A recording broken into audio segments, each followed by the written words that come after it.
skip my whole introduction of the great overview, because one of the points I wanted to make is that food is an extremely powerful driving force for evolution, which has shaped everything we do. A lot of things we see around us and things that we find fascinating about animals, for example, hunting of animals, the fact that animals share food, that they show altruistic behavior, the fact that they come together and work together and put together their efforts to cooperate to find food, the things that they will actually undergo extremely risky behaviors, stinging big gigantic animals so they can extract a bit of protein to produce offspring. Or these amazing powers which are triggered by hungry locusts, which go to a whole continent and destroy them. All these things are triggered by food. And food is, at the end of the day, one of the big driving forces people think nowadays of how humans evolve. So humans, food makes us actually. We gather around food, we go out, we have picnics.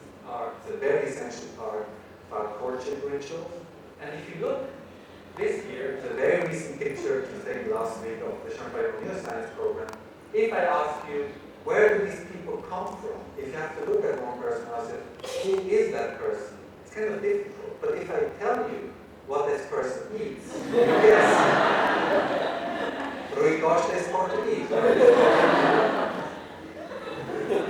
So food defines people actually in a certain way. I'm sure we know of some friends or some family or relatives which we know, oh yeah, that's the person who likes this and this kind of restaurant.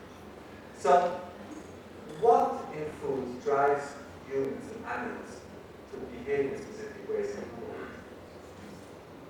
So what does the brain have to do with food? Well, the brain is important when things get really complicated. And food is actually much more complicated than we often think. In humans, a lot of us have a very hard time actually controlling the amount of food we should take in and what we do with it. And that's not only going to the obesity direction, but we know a lot of very tragic cases where people are actually hungry. So when is enough? When is it enough? And when do we need more? It's actually not such a trivial question. And somehow the best would be if we would know exactly what we need in that moment. But the problem is that we have evolved in environments where food has been rare. And so our brain is kind of wired up to react to environments where food was very rare, and therefore it was good to eat a bit more because you never knew what was going to happen. But that doesn't kind of work anymore. So somehow we need short-term cycles where the body, the brain needs to find out what the body needs, but we also have innate predictive systems which drive us to do things which we maybe should not be doing. And kind of how to disentangle all these things is really a big challenge, and I'm very excited to have Steve Simpson here today, who's been one of the pioneering scientists in doing this. So, but what we also have to appreciate is that food is more than what we actually are using. So we really live in a total calories-obsessed world, right? We try to look at all the food we have in terms of calories. We have all TV shows nowadays which deal with food in terms of calories. And if you go actually to Amazon, one of the things I found amazing is that you can find 9,000 books about cooking, but you can actually find almost 20,000 food books about how to lose that weight, and it's all about calories, almost all of it, right?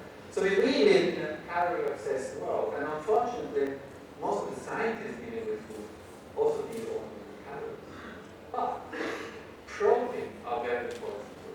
So not ingesting proteins can lead to serious health problems. So the challenge of nutrition in animals and also humans, and I'm sure you're going to hear much more about that tonight, is much more than asking ourselves how do we regulate how much energy we take.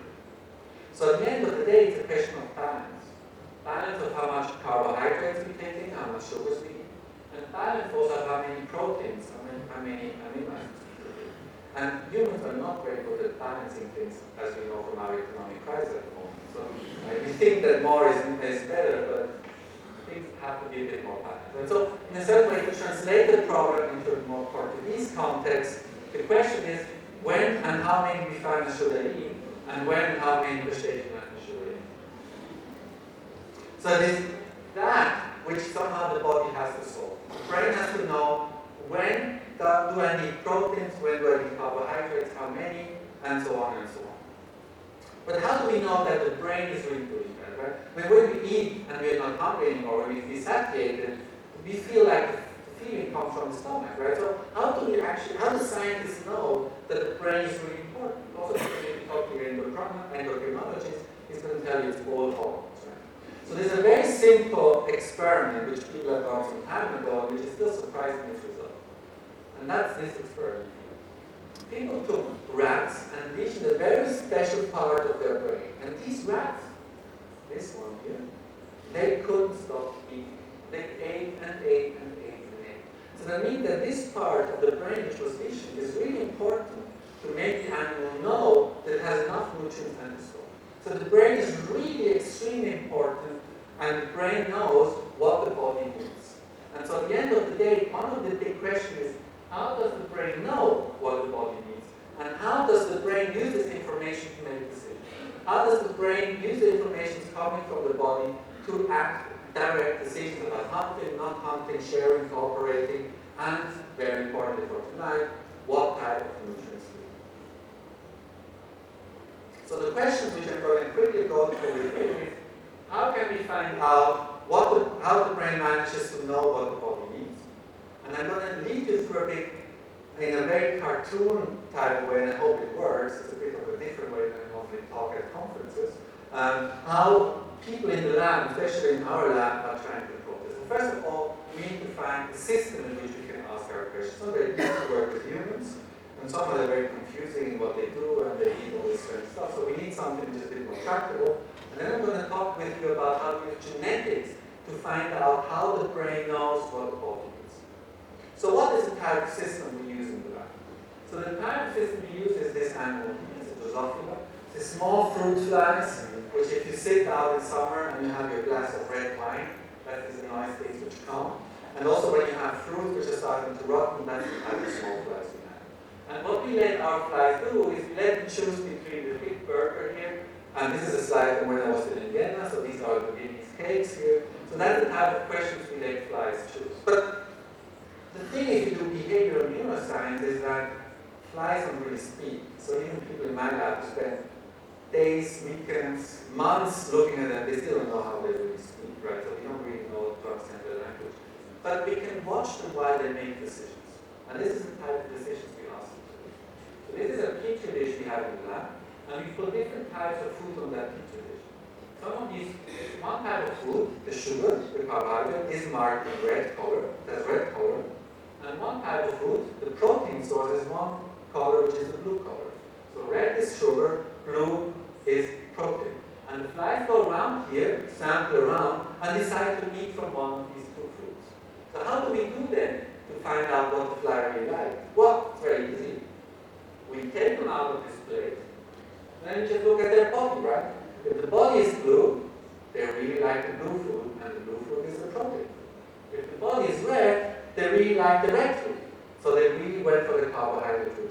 So by looking at the belly of the fly, we can easily find out if they like protein or if they like carbohydrates. And that's the way we can communicate with them. So now we have a nice system, and we can ask the system to find out what the system likes to eat, if it likes protein or if it likes carbohydrates. So let's ask the very first question, which is, what happens if we keep our flies on a balanced diet? And our balanced diet actually has quite a lot of proteins. So if we keep the fly on this balanced diet and give it the choice between proteins, carbohydrates, what will it choose? And here the idea is that in the brain of the fly there is a sensor. Okay, and I'm going to use this scheme here to kind of schematically represent the sensor for proteins. And the sensor has a dial. Okay? And the dial will show how much protein is available to the fly in the body. And somehow the brain has a sensor and can sense how much protein is in the food. So if we keep the fly on a balanced diet which has a lot of proteins, the sensor, we think, this is a hypothesis, scientists like to start with a hypothesis right here, the sensor is going to say, oh, there's quite a lot of proteins, right? So now if we give the fly the choice between proteins and carbohydrates, what you will see is that when you count the flies, they're mostly red. So this box here is a scientific depiction, a statistical depiction of what the fly likes to do. And what you see is that the box is on the sugar side. So when the fly has plenty of proteins, what it likes to eat is rather sugars. And in the lab we call this the dessert effect. No matter how much you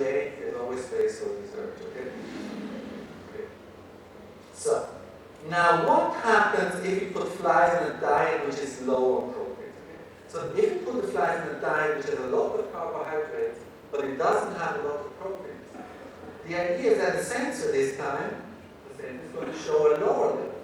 And so what happens to the fly? So if the fly knows what it needs, if the brain knows what the fly needs, it will instruct now the fly to do a different type of decision. And if we make the fly, ask the fly the decision, the flies are good. So the fly didn't get enough proteins, and now it compensates by going in this petri dish and eating mainly competent food. So indeed, flies seem to have kind of a sensor telling them how much protein was in the food, and now we can start asking, how does this work? How can we find out if this sensor, nutrient sensor exists, and how it works? Okay? And that's where we start using genetics. The big power of Drosophila is the possibility to manipulate and ask at what it genes. And that's what I'm going to kind of try now to convey to you. What is the logic and what are the type of experiments we do to analyze how the brain knows what the body has. But first of all, why Drosophila, right? I'm actually surprised how many ask. So why do we work with this? Well, first of all, it's very cheap to maintain. It's good for our budget, right?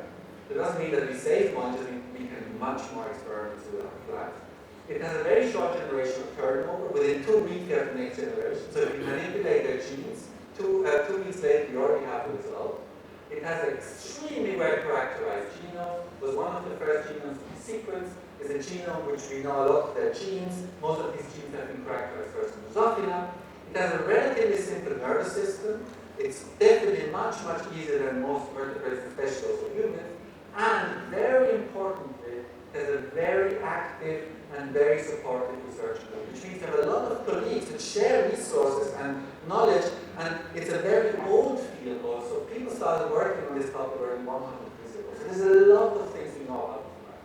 And all these things together make this small animal here a very powerful tool to understand what the genetic basis of behavior is. But you can ask me now, hey, can you really learn something about the brain working on flies, right? You need to prove it to us, right? Scientists don't just make statements, they kind of make proofs, right? And the kind of guy who showed us we can do this is one of our heroes here, Seymour Benzer, who was one of the first people to say, well, could it be that genes control behavior?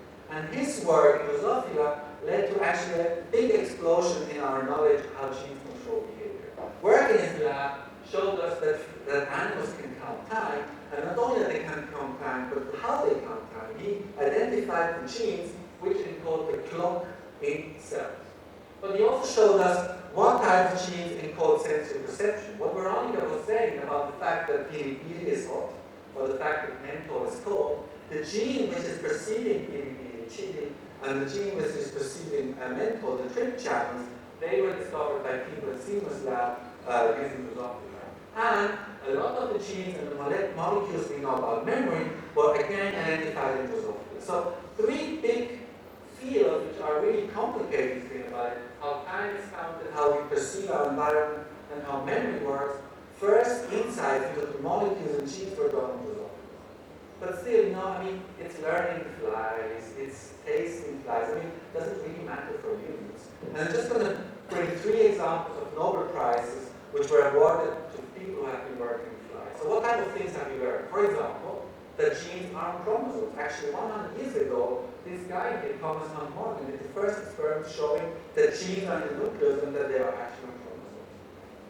30 years ago, people using Drosophila made the first steps into understanding how, from an egg, an embryo develops and then gives rise to adults. They identified a lot of the genes which nowadays are known to be extremely important for development, and to a big surprise of everybody, especially the people who wanted to fire them at the beginning of the 80s because they hadn't published, a lot of these genes turned out to be extremely important for understanding cancer.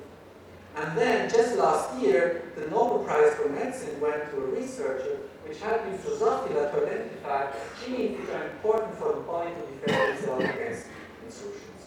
So the message, the kind of lessons we learned from Drosophila research over the last 100 years is that when we don't know where to start, and when we need to understand the complex biology of the whole animal, that is when genetics and Drosophila are very powerful. So again, how are we going to use genetics?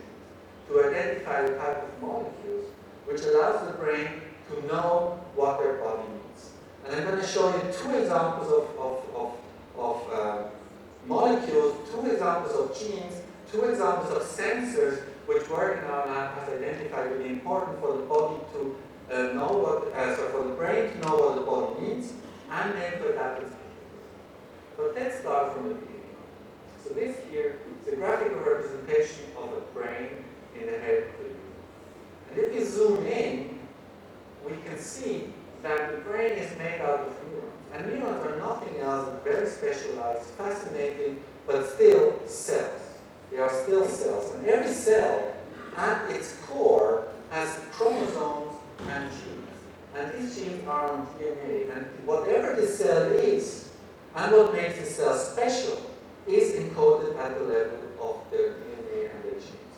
So whatever you see here is all made, built, and kept working by genes and by the product of genes on these cell nuclei.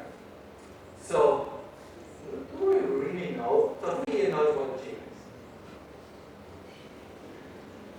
So I'm going to show you some details, and then I'm going to make another vote to see if people really still know what a gene is. Okay? Okay. So what is a gene? A gene is something which is on DNA. It's encoded in DNA. DNA is the chromosome, and these genes, they encode proteins. Okay? Proteins are small machines which act at the level of cells. And these small machines, for example, could be our protein sensor, the thing we're looking for. But something that people don't realize is that it's much more than a building instruction on the gene. So we have this building instruction for our protein sensor, but we also have a map. We have a map, we have instructions of where to go. The same map you use to choose to go to Caixas over there, okay? The same map a gene has to tell you need to put the protein sensor in a specific place. For example, you need to put the protein sensor in Caixas over there. So there's another type of information which is encoded in the gene, and that is time. When the gene should be active. So altogether, a gene is an instruction to build a machine, but it's also an instruction where to build it and when to build it. And I'm going to tell you how we first use to manipulate the genetic techniques we have to identify molecules, but also how we use this instruction of where to put things to understand how the brain works. So we want to identify the protein sensor, the gene which identifies protein levels in the body and tells the brain how many proteins we have. So if this dial, again, is on high proteins, then, as we discussed before, flies choose sugar, right? They are on that side. So, how can we show that the molecule which we think we know is a protein sensor is really a protein sensor? And this is the type of experiment we took this sensor and genetically modified it to now work differently. Now this sensor is always showing load. Okay? No matter how much the animal eats, the sensor is always fixed on load. It always says, you don't have enough protein. Oh, I don't care how much you ate, you don't have enough protein. Okay? So we kind of played the trick on the fly and implanted a sensor which is wrong. So now the sensor is always saying low. And if this sensor is really the protein sensor, what should the fly choose now? Okay. So let's do the experiment. There it is, right? So this fly has eaten plenty of protein, it should have enough. But, yeah, exactly. But, get confused by our own data. But there you see, now, it still thinks that it needs more and so on. So this indicates, it doesn't prove it yet, that this thing which we have modified is indeed the protein sensor.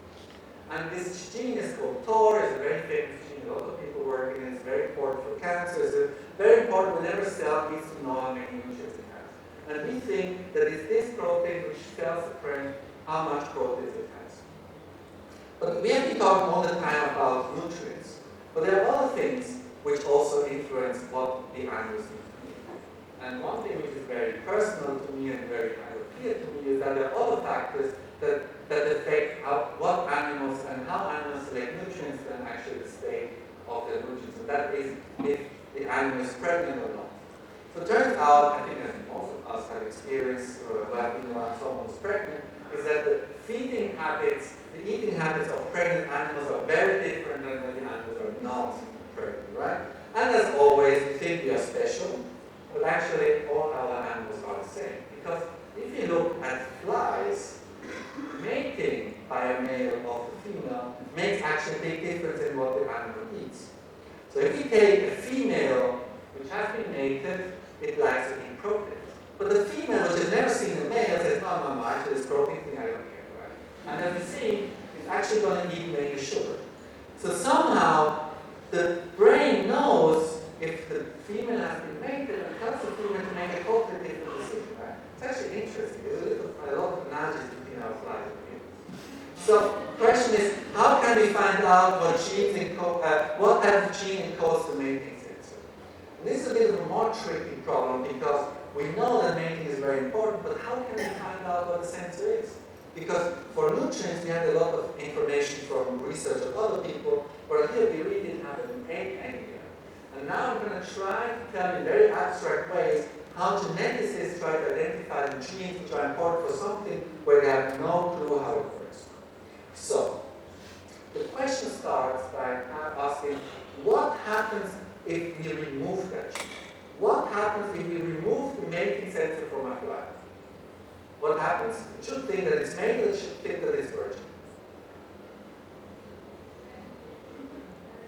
Okay, whoever thinks it's mated, if it doesn't have the sensor, doesn't think it's mated, put up the hand now. Oh, shy people. I like, that's the spirit, that's a good scientist, right? Having a hypothesis and going out what everybody else is. So if you don't have the sensor, do you think the animal will think it's not mated, even if it has been mated? Put up the hand. Okay, seems to be a majority. I'm sorry, they were right. But I like the spirit. We should follow up. So the idea is the fly should eat like a non-mated female, even if it has been mated. So let's hypothetically think that there is a mating sensor gene here. And then what we can build is something which is like an anti-gene. Okay? This is called RNAi.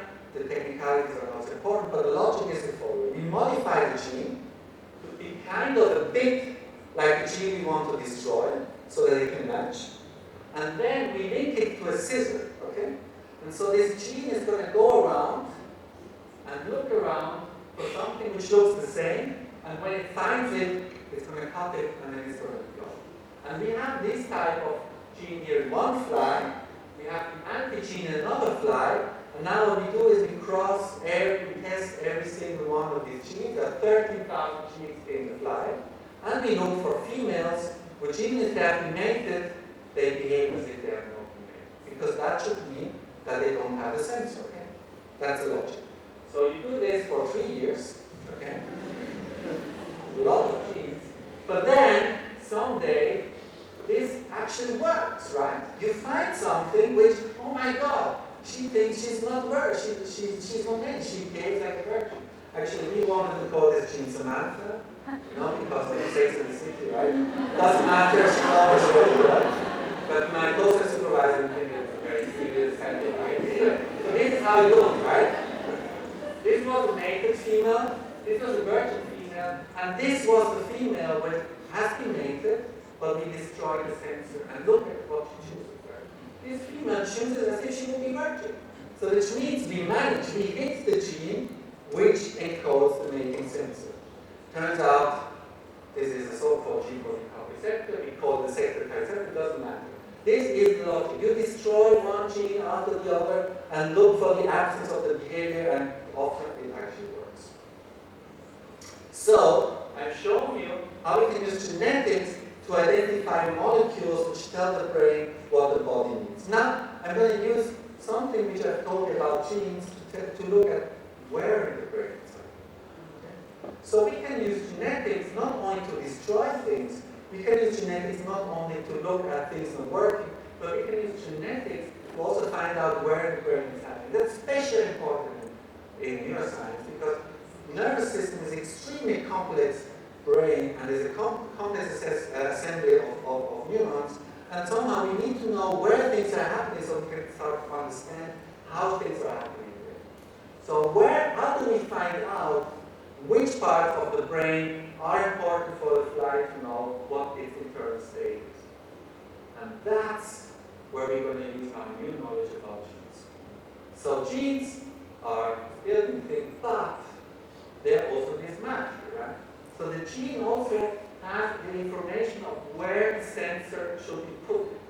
And now what we can do is we can exchange, so can we see where the brain is? We can exchange our map, our instruction, building instruction for the sensor by an instruction for a light bulb. We're going to call it a light bulb for the ones who want to know. It's green fluorescent coating.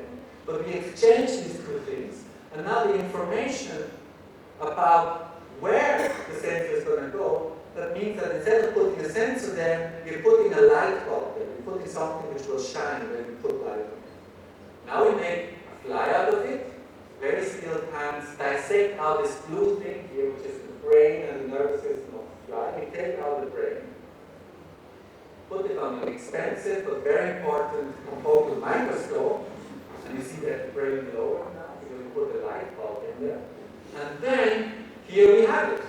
These green neurons there are the neurons in which the mating sensor is on. Because the same map which tells the sensor to be there is now driving a green fluorescent bulb in there. And now you can see which neurons are important for the fly to know if it has been mated or not. So that's how we can start understanding where genes act and where information is being perceived by again playing around with genes. So I've shown you that flies choose nutrients depending on what they need. I showed you that flies have genes which encode for sensors, at least what we think are protein sensors, which tell the fly they need proteins and which help them to choose the correct nutrients. Also, flies know if they're mated or not. And mated or not mated females behave differently, types of food they eat. And we know what is a sensor there. And we can use genes and genetics not only to identify the molecules, but also to identify neurons which tell the fly what it needs to do. But you can ask me now, still, Carlos, come on, I mean, it's all basic science, this flies, right? So why do you read? Okay. So this is getting really personal. Let me tell you 4 reasons why I think we have to continue doing basic science and why it's really, really, really important. First of all, we learn how nature solves problems. Right? So actually, humans are not so smart. The other thing is that humans are very smart, but nature is much smarter. For example, now that we're trying to build robots which fly autonomously and go around and solve all kinds of things, turns out our engineers are not very good at doing that. And one of the best ways actually our engineers have found to build these things is, guess what? Look how the fly does it and build a robot which behaves like a fly. So a lot of research on autonomous robots nowadays is inspired by fly research.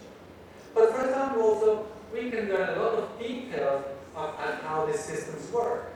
And for example, if you think about mosquitoes, when you have a mosquito come in and sting you, it's the female mosquito, which comes from males, they drink in the flowers and drink nectar, they don't care, right? It's the female which will undergo this enormous risk of going and looking for a host, stinging the host, and sucking out blood. And the reason is it needs proteins to make eggs. And why? Because it's pregnant. So now that we know what sensor it flies makes the female feel like going for proteins, maybe we can play around with the sensor in mosquitoes, and that was an idea of the journalist, as you could hear from me. We can influence if that mosquito is going to go and sting actually a human or not. We can also learn what can go wrong when we try to understand, when mammals try to select nutrients, and maybe eventually one day we can start to understand why some people have a tendency to eat a bit too much and some people tend to eat a bit less. But what's really one of the big driving forces for us is we draw a lot of inspiration of seeing the sophistication of the world around us. Right? To start trying to think and to learn about how things are built out there is a big inspiration, especially in times where humanity has to reinvent themselves. Where somehow more is better seems not to work, where we have to try to find out how to find balance. And nutrients are interesting because actually animals are pretty good at finding this balance. And we try to understand and inspire ourselves by how nature does it. I think that's a pretty cool thing. But the coolest thing is, anyway, I skipped the video because it just didn't work. The coolest thing is the possibility to be able to work with amazing tell you that the people which did most of that work and which drive me every day to lab is this amazing team here, which you already heard from Monica, and who are doing and continuing our work and trying to find out how the brain of flies know what the body needs and how we can use that to understand how nutrition works and how decisions are made. Thank you very much.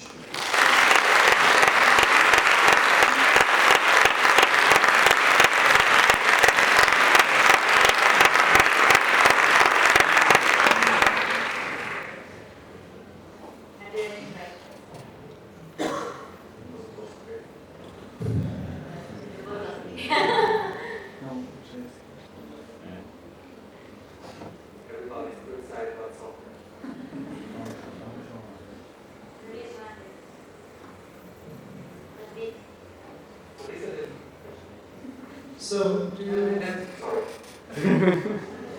Sorry, Eric. You get enough opportunities now.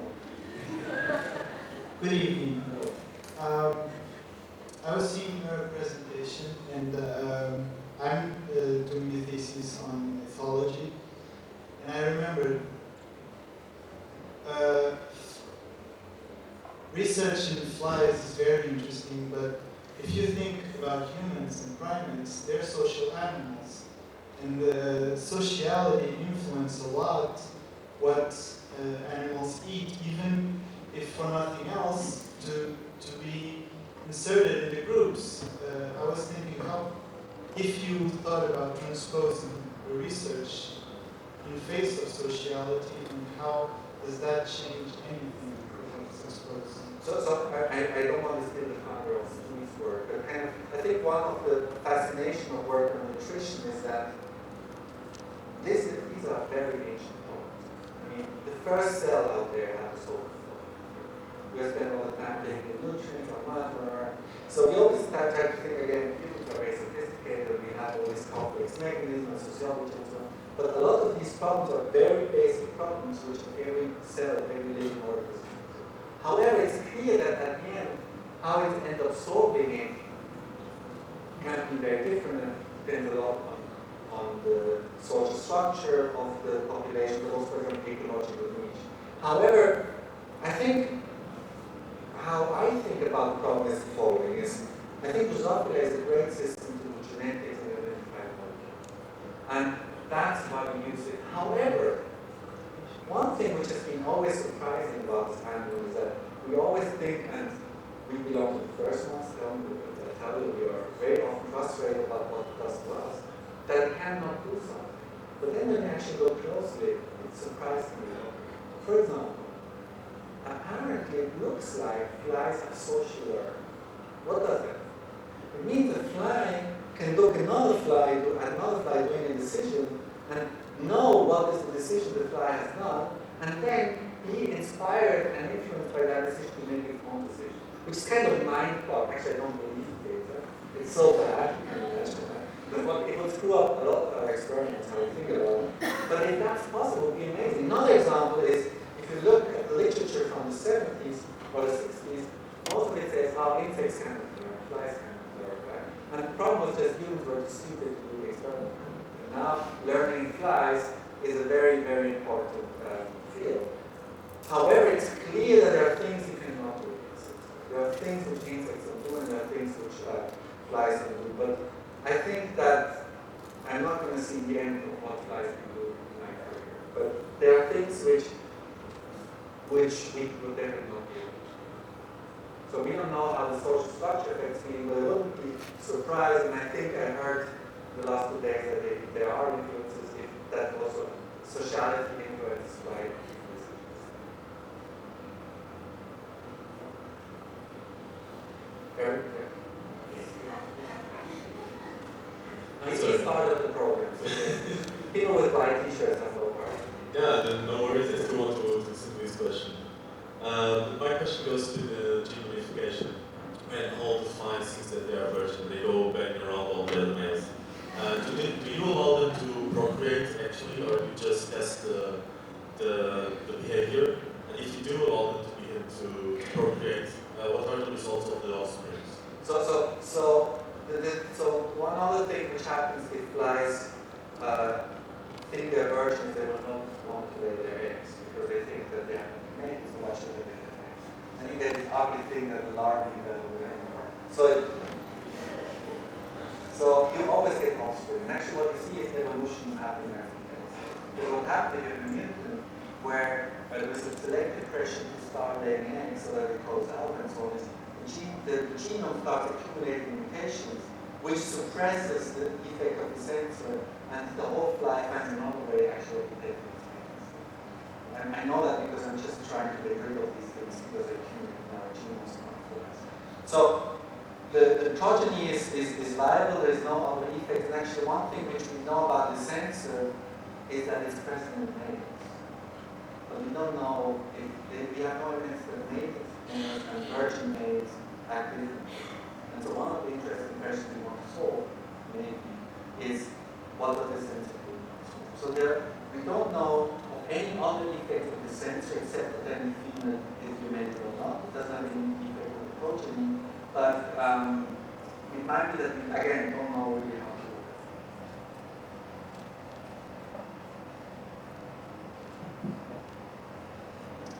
Hi.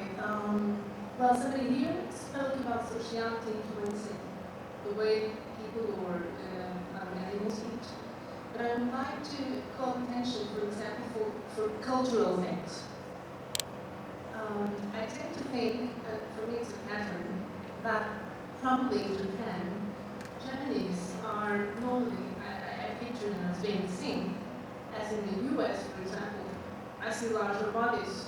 So, is this all, does this have to be, does this have to be on with the genes in the end? Or does culture also play here an important role for that? Oh, thank you. I think that I mean, genetics are the same. Now, genetics provides us, builds us, and provides us with tools to do things. Then what we do with it, obviously, is highly plastic. And how plastic that is, how influential that is, depends a lot on species. One of the amazing things humans have is that they're very plastic. And we found a way to get on what we learned from our generations ago. And therefore, definitely the genes are not everything, but let's put it like that. I think before, I don't think it's way that we are victims of our biology much more than we think we are. And that's what I'm going to say